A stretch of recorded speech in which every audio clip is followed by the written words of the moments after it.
Hello, thank you so much for coming, you guys. You're so polite. Hello. Yeah. So, who's a fan of the Guilty Feminist Podcast? Who Who's not? Who doesn't know the show? You see, they're less enthusiastic and definitely less liberated. I'm just happy. I got like a delivery today with Danish food. She did. Sophie and I were sharing a flat, and I came into the kitchen, and I've never seen her happier. I mean, literally, she won the best newcomer here last year, nowhere near as happy as this. Nah. And I walked into the kitchen, and she had this food that was like, I don't know, herrings and beetroot on some This kind wasn't of... herring, it was liver paste. Whatever it was. Pickled beetroot. And she remoulade. went, Danish food! And I went, yeah, no one in the flat's going to steal it. Which is, the normal thing in Edinburgh Fringe festivals. You can't just leave your chocolate out unlocked. I took 4 of your eggs. I should say that. For freezing? Yeah, you sleep really well. You really don't notice anything. Listen, I'm pretty infertile, so I wouldn't. You've really pulled on the wrong eggs there. Shit. You cracked the wrong eggs. It turns out, in my case, you can't make an omelette even if you do break some eggs. Is that okay? I've never done that joke before. That's entirely ad-libbed, and really it's good that joke. stage. It is kind of a good joke, but it's that stage of the Fringe where my comedy might be kind of dark and too dark for this 4 p.m. audience. This audience haven't had. Just go woohoo if you've had a drink. Woohoo if you have not had a drink. Okay, there's a man in the second row who went, like, have you had a drink? And he went, I don't want to say it out loud. He's only had 1. The people who said woohoo, 3.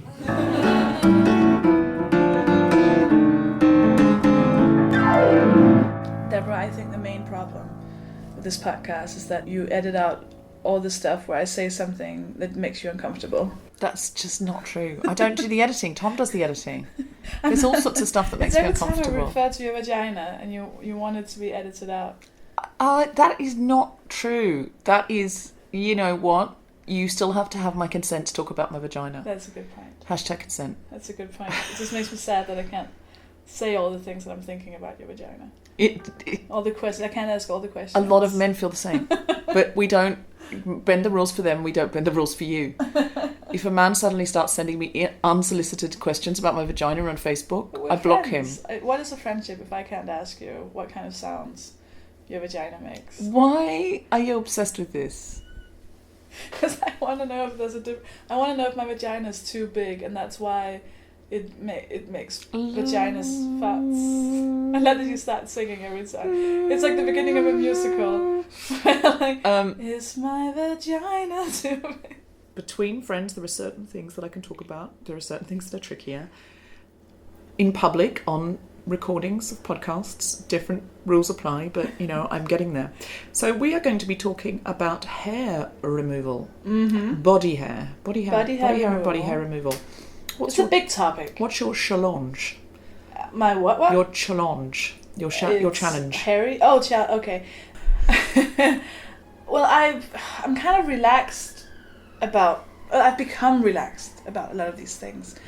At least I think so. I think that's what I want to challenge, is my own, I guess, perception of myself in regards to hair removal. I think I'm just gonna let it grow. I'm not sure you can appropriate the Frozen song, which is beloved by many children. Licensing and stuff. I think it's more a tonal issue. It's a child's song. You cannot. Let it grow. No. Let it grow. No. Can't hold it back anymore. We don't have the rights to that many of the notes. I'm sure there's. I'm not sure those were the notes. I'm not sure. Luckily, those were not the correct notes. Over that. Well, I shave my legs maybe once every other week, and then I do it kind of before. Sexy times might happen, which means that I do it a lot where it won't happen, and I feel like it's just a loss of time. And then I think I always shave under my arms. I think I'm just used to it now, and I want to get rid of that as well. Yeah, that's it. Like my stomach sometimes. Do you get long hairs in your stomach? No. No, I got that from my dad. That piece of shit. Yeah, so I'm just gonna let it grow and then see what happens, just for as long as I possibly can. I accidentally had a Brazilian a while ago. I'm going to tell the story at the show, so I don't want to blow it. No, I'm very excited. Hashtag I don't want to blow it. But, yeah, so I'm going to tell you all about that at the time. But I do have a challenge, and it will be in the body hair removal story. In the vagina section.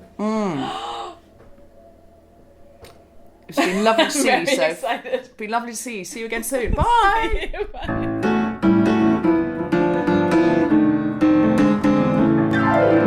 I did a Radio 4 show which went out on Monday mornings at 11:30, and one of the episodes was about being a Jehovah's Witness, because when I was young I was a Jehovah's Witness and now I'm an atheist, and it was about getting away from that group / cult.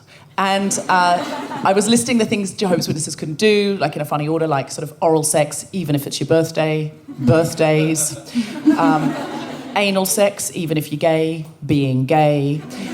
And that went out on Monday morning, and the BBC said, I think we're going to get a lot of complaints about this episode because we are criticising a religion, and that people from that religion will get annoyed.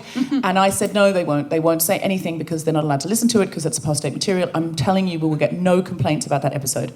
And then the show went out, and they said we had 17 complaints. I said, really? And they said, yes, not from Jehovah's Witnesses, all from listeners who were annoyed that you said anal sex.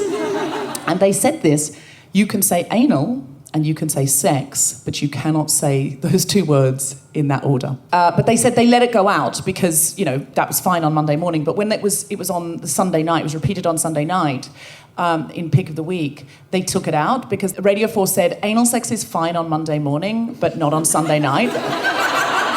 And tea time. And I said, you know what, I kind of agree. Sunday night, anal sex, no. Monday morning, bracing. You don't, it's tea time Sunday night. No, come on, let's get the cocoa out. But the main reason they said they couldn't do it is because Pick of the Week goes on right after Feedback. And Feedback is the programme where everyone complains. And they said all the complainers listen on Sunday night because they're just sitting there going, yes, that's a very good point. Oh, yes, I wrote it and said that. So there's no anal sex on Sunday night after Feedback. I did an interview on Danish radio, like the Danish version of BBC, and it was meant to be about offensive comedy.